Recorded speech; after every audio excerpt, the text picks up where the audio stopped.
या देवी सर्वभूतेषु मां कूष्माण्डरूपेण संस्थिता। नमस्तस्यै नमस्तस्यै नमस्तस्यै नमो नमः। जय माता दी। आज नवरात्रा पर्व का चतुर्थ दिन है और नवरात्रि में चौथे दिन देवी को कूष्मांडा के रूप में पूजा जाता है।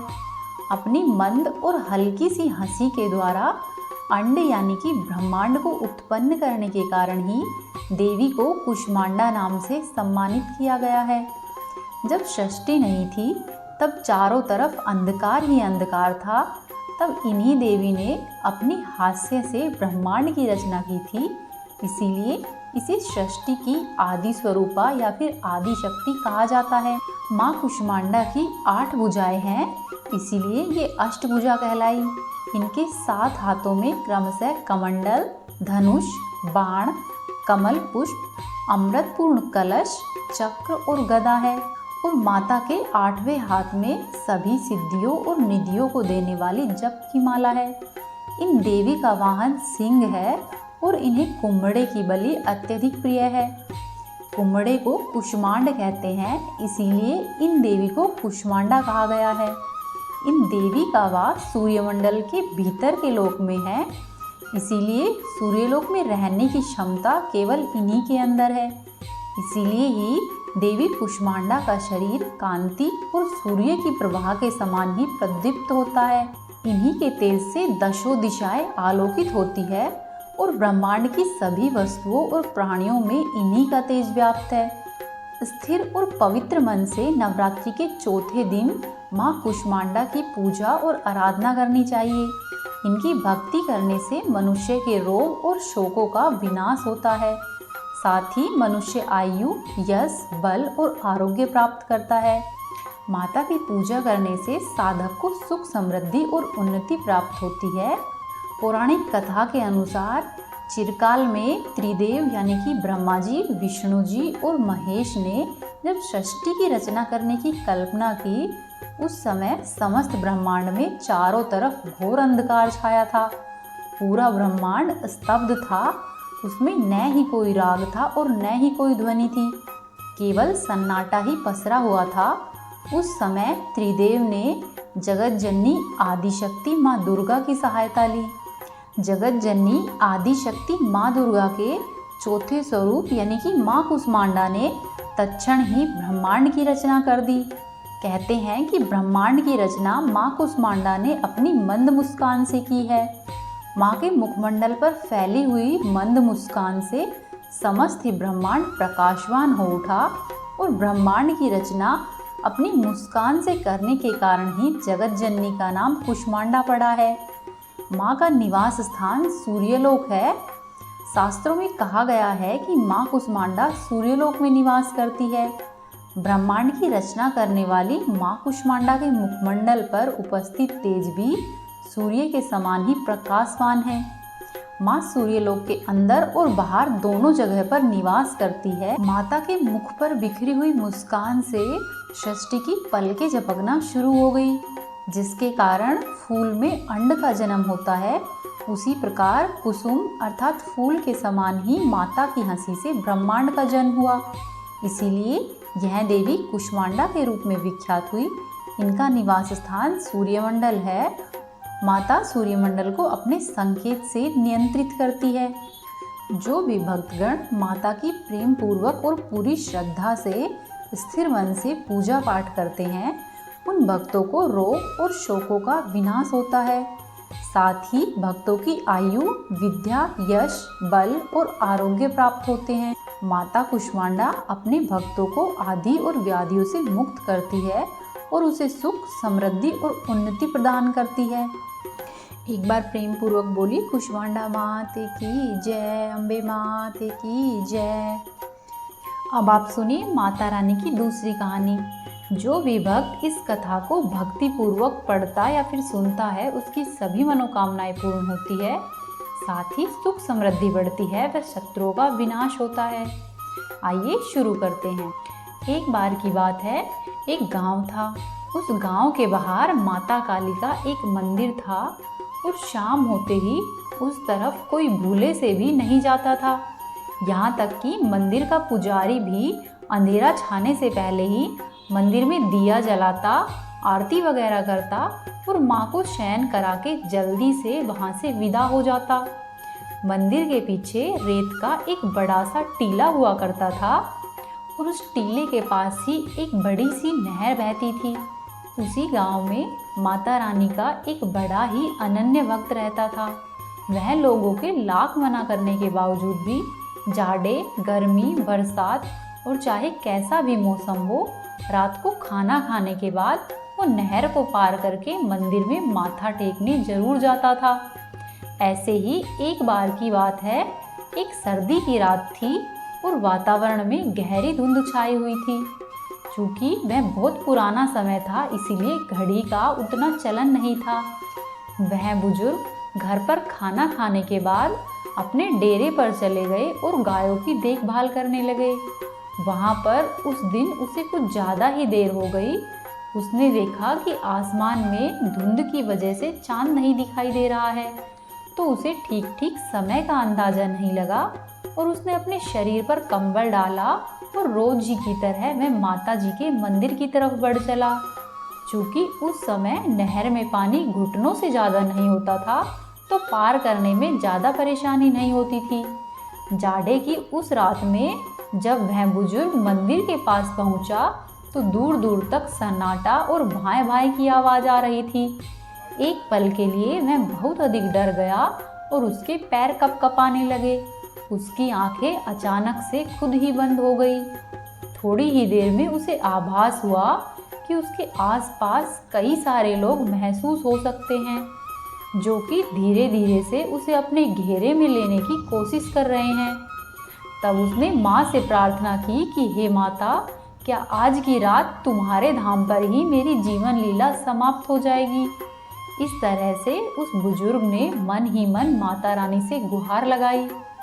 और तभी अचानक से जब उसे लगा कि वे दुष्ट आत्माएं बस उसे दबोचने ही वाली है, कि मंदिर के अंदर नगाड़े जोर जोर से बजने लगे।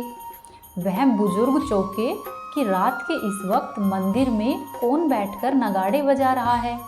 तत्काल ही उसने अपनी आंखें खोल दी और उसके आसपास किसी का नामो निशान नहीं था।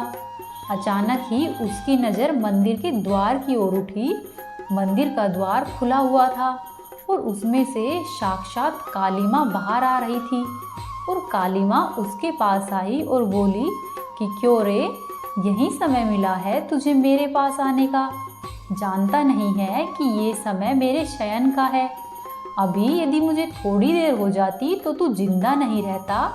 फिर कल को लोग क्या कहते कि देवी माँ का इतना बड़ा भक्त बनता था और उन्हीं के दाम पर माता उन्हीं के प्राण नहीं बचा पाई।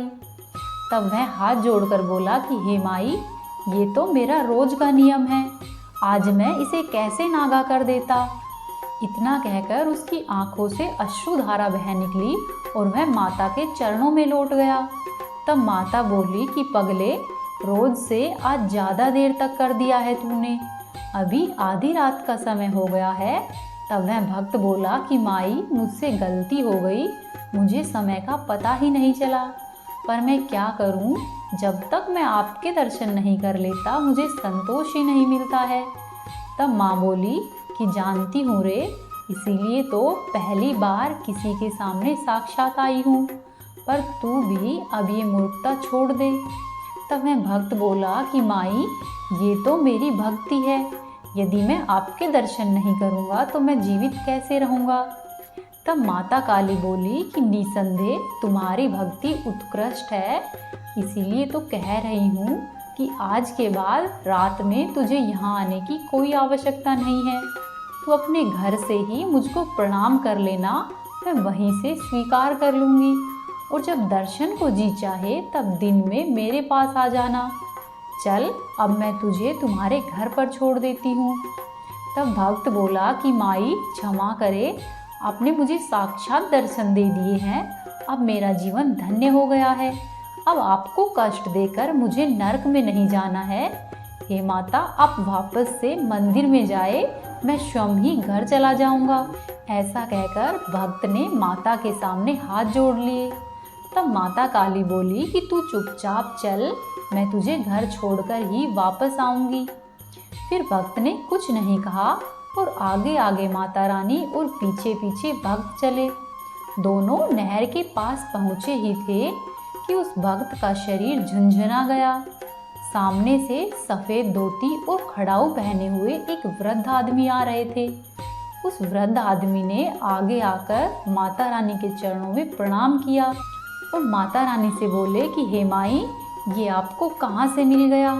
फिर कुलदेवी माँ ने अपने भक्त की सारी बात उनसे कह सुनाई।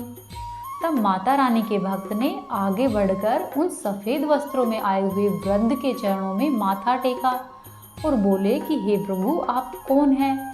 मैंने आपको नहीं पहचाना है। इसके जवाब में काली माँ ने कहा कि अरे, यही तो तुम्हारे गांव के देवता है। कभी देखा ही नहीं है तो तुम पहचानोगे कैसे? रात के प्रहर में जब मेरे शयन का समय होता है तो ये ही पूरे गांव और क्षेत्र का भ्रमण करते हैं ताकि कुछ अनिष्ट ना हो। तब वह श्वेत वस्त्र पहने हुए वृद्ध मुस्कुराए और बोले कि माई, अब आप अपने धाम पर जाइए, मैं इसे इसके गांव तक सकुशल छोड़कर आता हूँ। भक्त के तो जैसे भाग्य उदय हो गए थे। उसने माता के चरणों में बहुत देर तक पड़े रहने पर अश्रु बहाए और फिर ग्राम देवता के साथ गांव की सीमा पर आ गए और माता रानी मंदिर में चली गई। तब ग्राम देवता बोले कि अब तुम घर जाओ, जब भी मन से याद करोगे हम लोग तुम्हारे पास होंगे, लेकिन इतनी अंधेरी रात में अपने प्राणों को संकट में डालकर हम लोगों के पास आने की गलती दोबारा मत करना। तब भक्त बोला कि बाबा, जब आप और माई मेरे साथ है तो मुझे क्या सोचना। तब ग्राम देवता बोले कि तुम्हारे इस निर्दोष विश्वास ने तो तुम्हारी रक्षा की है बच्चे, लेकिन इसका ये अर्थ तो नहीं है कि तू अपने प्राण को जानबूझकर संकट में डाले। मनुष्य को विधाता ने इसीलिए विवेकशील बनाया है ताकि वो उचित और अनुचित का भेद कर सके। समय के अनुकूल ही व्यवहार करना चाहिए। तुम्हारी आस्था निसंदेह ही प्रशंसनीय है। इसीलिए कहता हूँ कि रात बिरात या फिर खराब मौसम में अपने घर से ही याद कर लेना, बाकी जब जी चाहो तब मिलने आ जाना। ऐसा कहकर ग्राम देवता गांव की सीमा से लौट चले। उस घटना के बाद से ही भक्त का जीवन बदल गया। हे माता रानी, जैसी आपने अपने भक्त पर कृपा की है वैसी ही हम सभी पर करना। जो भी भक्त माता रानी को सच्चे मन से एक बार याद भी कर लेता है, माता रानी उसकी किसी न किसी तरह से सहायता अवश्य ही करती है।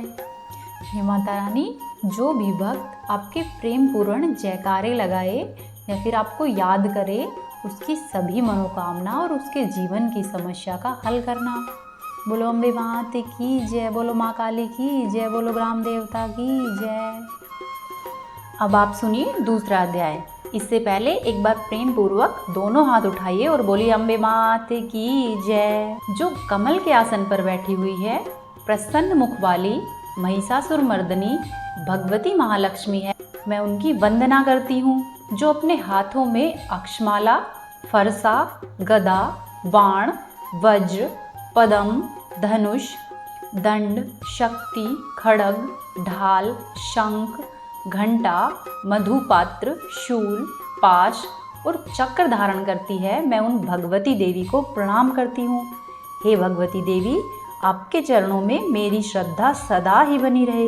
आगे ऋषि कहते हैं कि पूर्व काल में देवताओं और असुरों में पूरे 100 वर्षों तक घोर संग्राम हुआ। उस संग्राम में असुरों का स्वामी महिषासुर था और देवताओं के नायक इंद्र थे।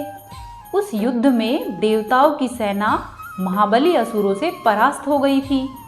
संपूर्ण देवताओं को जीतकर महिषासुर स्वयं इंद्र बन बैठा था।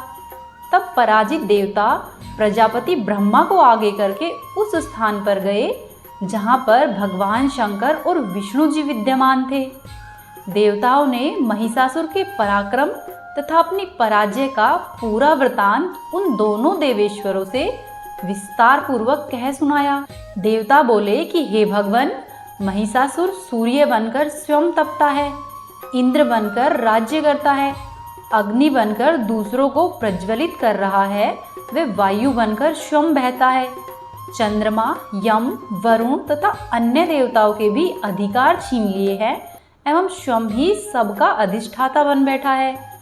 उस दुरात्मा महिषासुर ने समस्त देवताओं को स्वर्ग से निकाल दिया है और अब सभी देवता विवश होकर मनुष्य की ही भांति पृथ्वी पर घूम रहे हैं। दैत्यों की यह सारी करतूत हमने आप लोगों से कह सुनाई है। हे प्रभु, अब हम सब देवता आपकी ही शरण में हैं। हे प्रभु, अब आप ही उनके वध का कोई उपाय सोचिए। इस प्रकार देवताओं के वचन को सुनकर भगवान विष्णु जी और शिव जी ने दैत्यों पर बड़ा ही भारी क्रोध प्रकट किया। उनकी दोनों भौहें तन गई और मुख टेढ़ा हो गया। तब अत्यंत ही क्रोध में भरे हुए चक्रपाणी श्री विष्णु जी के मुख से एक महान तेज प्रकट हुआ। इसी प्रकार ब्रह्मा जी, शंकर जी तथा अन्य सभी इंद्रादि देवताओं के शरीर से बड़ा भारी तेज निकला और संपूर्ण तेज मिलकर एक जगह एकत्र हो गया। महान तेज का वह पुंज ज्वाला के पर्वत के समान जान पड़ता था। देवताओं ने देखा कि वहां उसकी ज्वाला संपूर्ण दिशाओं में व्याप्त हो रही है। संपूर्ण देवताओं के शरीर से प्रकट हुए उस तेज की कहीं तुलना नहीं थी। एकत्रित होने पर वह एक नारी के रूप में बदल गया और अपने प्रकाश से तीनों लोकों में व्याप्त जान पड़ा। भगवान शंकर का जो तेज था, उस तेज से देवी का मुख प्रकट हुआ और यमराज के तेज से देवी के सिर में बाल निकल आए। श्री विष्णु भगवान के तेज से उसकी भुजा उत्पन्न हुई। चंद्रमा के तेज से दोनों स्तनों का और इंद्र के तेज से कटि प्रदेश का प्रादुर्भाव हुआ। वरुण के तेज से जंघा और पिंडली तथा पृथ्वी के तेज से नितंब भाग प्रकट हुए। ब्रह्मा जी के तेज से दोनों चरण और सूर्य के तेज से उसकी उंगलियां प्रकट हुई। वसुओं के तेज से हाथों की अंगुलियां और कुबेर के तेज से देवी की नासिका प्रकट हुई। उस देवी के दांत प्रजापति के तेज से और तीनों नेत्र अग्नि के तेज से प्रकट हुए। उसकी भौहें संध्या के और कान वायु के तेज से उत्पन्न हुए। इस प्रकार अन्यान्य देवताओं के तेज से भी उस कल्याणमयी देवी का आविर्भाव हुआ। तदंतर समस्त देवताओं के तेज पुंज से प्रकट हुई देवी को देखकर महिषासुर के सताए हुए देवता बहुत अधिक प्रसन्न हुए। इसके पश्चात पिनाकधारी भगवान शंकर ने अपने शूल से एक त्रिशूल निकालकर उन्हें दिया। फिर भगवान विष्णु ने भी अपने चक्र में से एक चक्र उत्पन्न करके भगवती को अर्पण किया। वरुण ने उन्हें शंख भेंट किया, अग्नि ने उन्हें शक्ति दी और वायु ने धनुष तथा बाण से भरे हुए 2 तरकश देवी को प्रदान किए। सहस्त्र नेत्रों वाले देवराज इंद्र ने अपने वज्र से एक वज्र उत्पन्न करके देवी को अर्पित किया और ऐरावत हाथी से उतारकर एक घंटा भी देवी को प्रदान किया। यमराज ने कालदंड से दंड, वरुण ने पाश, प्रजापति ने स्फटिक की माला तथा ब्रह्मा जी ने कमंडल भेंट किया। सूर्य ने देवी के समस्त रोमकूपों में अपनी किरणों का तेज भर दिया। काल ने उन्हें चमकती हुई ढाल और तलवार प्रदान की। क्षीर समुद्र ने उज्ज्वल हार तथा कभी जीर्ण न होने वाले 2 दिव्य वस्त्र भेंट किए। साथ ही उन्होंने दिव्य चूड़ामणि, 2 कुंडल, कड़े, उज्ज्वल अर्धचंद्र, सब भुजाओं के लिए केयूर, दोनों चरणों के लिए नुपुर, गले की सुंदर हंसली और सब अंगुलियों में पहनने के लिए रत्नों की बनी हुई अंगूठियां भी देवी को प्रदान की। विश्वकर्मा जी ने देवी को अत्यंत ही निर्मल फरसा भेंट किया। साथ ही अनेक प्रकार के अस्त्र और अभेद्य कवच देवी को प्रदान किए। इनके सिवा मस्तक और वक्षस्थल पर धारण करने के लिए कभी न कुंभलाने वाली कमलों की माला प्रदान की। जल्दी ने उन्हें सुंदर कमल का फूल भेंट किया। हिमालय ने सवारी के लिए सिंह तथा भांति भांति के रत्न समर्पित किए। धन के अध्यक्ष कुबेर देव ने मधु से भरा हुआ पात्र दिया तथा संपूर्ण नागों के राजा शेषनाग ने, जो पूरी पृथ्वी को धारण करते हैं, उन्होंने बहुमूल्य मणियों से विभूषित नागहार को भेंट किया। इसी प्रकार अन्य देवताओं ने भी आभूषण और अस्त्र शस्त्र देकर देवी को सम्मानित किया।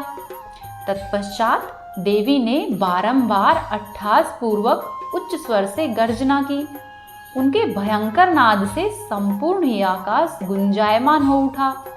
देवी का वह अत्यंत उच्च स्वर से किया हुआ सिंहनाद कहीं न समा सका। आकाश उसके समान छोटा प्रतीत होने लगा। उससे बड़े ही जोर की प्रतिध्वनि हुई, जिससे संपूर्ण विश्व में हलचल मच गई और समुद्र लहराने लगे और कांप उठे। पृथ्वी डोलने लग गई और समस्त पर्वत हिलने लगे। उस समय देवताओं ने अत्यंत ही प्रसन्नता के साथ सिंह वाहिनी भवानी से कहा कि हे देवी, तुम्हारी जय हो। हे देवी, तुम अब हमारा उद्धार कर सकती हो। साथ ही महर्षियों ने भक्ति भाव से विनम्र होकर उनका स्तवन किया।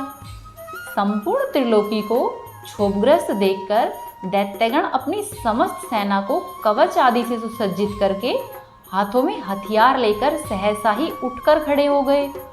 उस समय महिषासुर ने बड़े ही क्रोध में आकर कहा कि यह क्या हो रहा है। फिर वह संपूर्ण असुरों से घिरकर उस सिंहनाद की ओर लक्ष्य करके दौड़ा और आगे पहुंचकर उसने देवी को देखा। वहां पर देवी अपनी प्रभा से तीनों लोकों को प्रकाशित कर रही थी। उनके चरणों के भार से पृथ्वी दबी जा रही थी। देवी के माथे के मुकुट से आकाश में अनेकों रेखा सी खिंच रही थी तथा वे देवी अपने धनुष की टंकार से सातों पातालों को क्षुब्ध कर रही थी। देवी अपनी हजारों भुजाओं से संपूर्ण दिशाओं को आच्छादित करके खड़ी थी। तदंतर उनके साथ दैत्य का युद्ध आरंभ हो गया। अनेक प्रकार के अस्त्र व शस्त्रों के प्रहार से संपूर्ण ही दिशाएं उद्भासित होने लगी।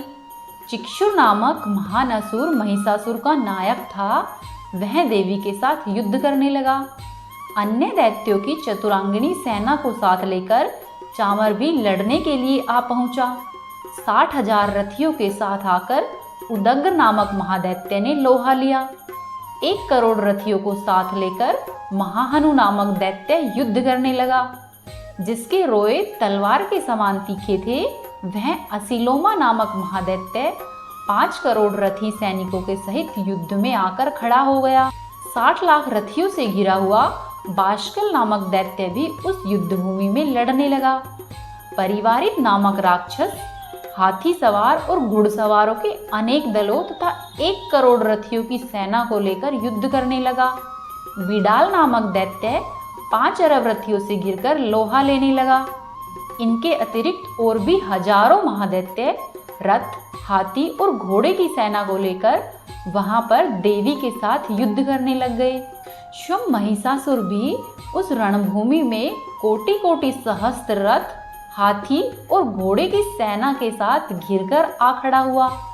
वे दैत्य देवी के साथ तोमर, भिंदिपाल, शक्ति, मूसल, खड़ग, फरसा और पटिश आदि अस्त्र शस्त्रों का प्रहार करते हुए युद्ध कर रहे थे। कुछ दैत्यों ने उन पर शक्ति का प्रहार किया, कुछ ने उन पर पाश फेंके तथा कुछ दूसरे दैत्यों ने खड़ग का प्रहार करके देवी को मार डालने का प्रयास किया। देवी ने भी क्रोध में भर भर कर खेल ही खेल में उनको अपने अस्त्र शस्त्रों की वर्षा करके दैत्यों के वे समस्त अस्त्र शस्त्र काट डाले। उनके मुख पर परिश्रम या थकावट का रंच मात्र भी चिन्ह नहीं था। देवता और ऋषि उनकी स्तुति करते थे और वे भगवती परमेश्वरी दैत्यों के शरीर पर अस्त्र और शस्त्रों की वर्षा करती रही। देवी का वाहन सिंह भी क्रोध में भरकर गर्दन के बालों को हिलाता हुआ असुरों की सेना में इस प्रकार से विचरने लगा मानो वनों में दावानल फैला रहा हो। रणभूमि में दैत्यों के साथ युद्ध करती हुई अंबिका देवी ने जितनी बार श्वास छोड़ा, देवी का वह श्वास तत्काल ही सैकड़ों और हजारों गणों के रूप में प्रकट हो गया और परशु, बिंदिपाल, खड़ग तथा पटिश आदि अस्त्रों के द्वारा असुरों का सामना करने लगा। देवी की शक्ति से बढ़े हुए वे सभी गण असुरों का नाश करते हुए नगाड़ा और शंख आदि बाजे बजाने लगे। उस संग्राम महोत्सव में कितने ही गण मृदंग बजा रहे थे। तदंतर देवी ने त्रिशूल से, गदा से, शक्ति की वर्षा से और खड़ग आदि से सैकड़ों महादैत्यों का संहार कर डाला। कितनों को ही घंटे के भयंकर नाद से मूर्छित करके मार गिराया।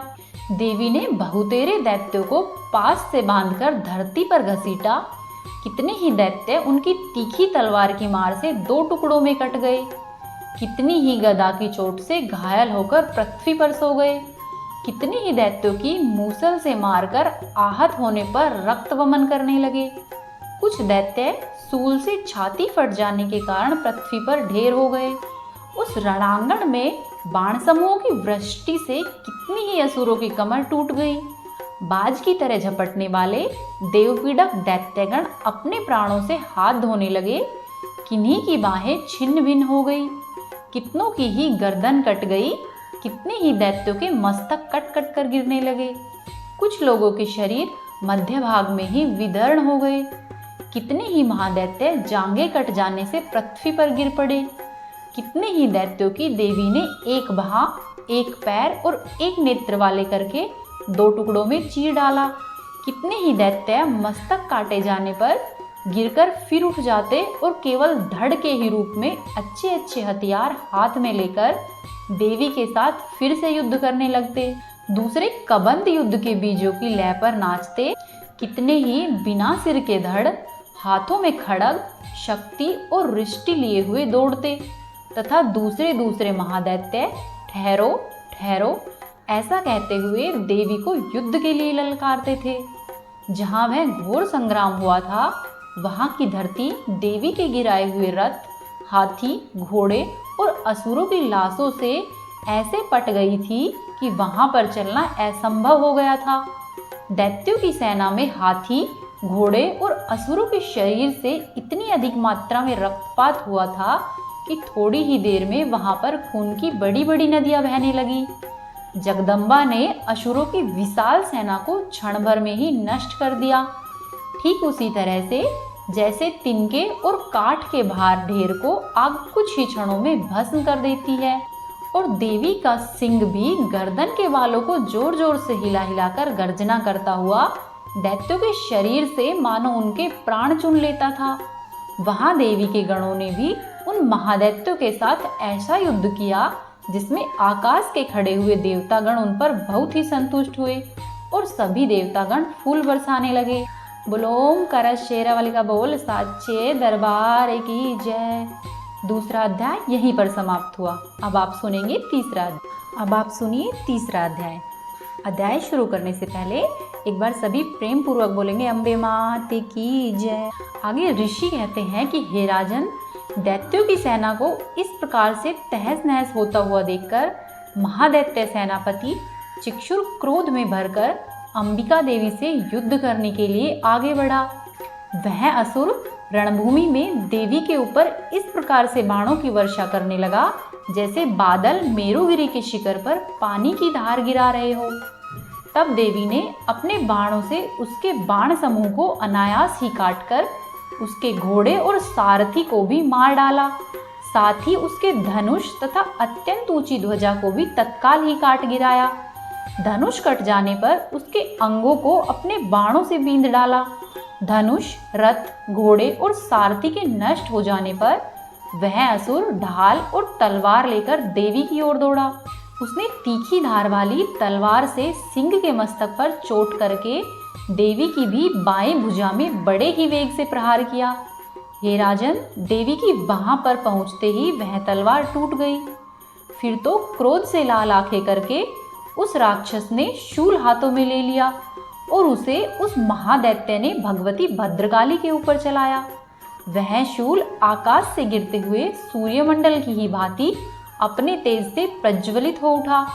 उस शूल को अपनी ओर आता हुआ देखकर देवी ने भी शूल का प्रहार किया।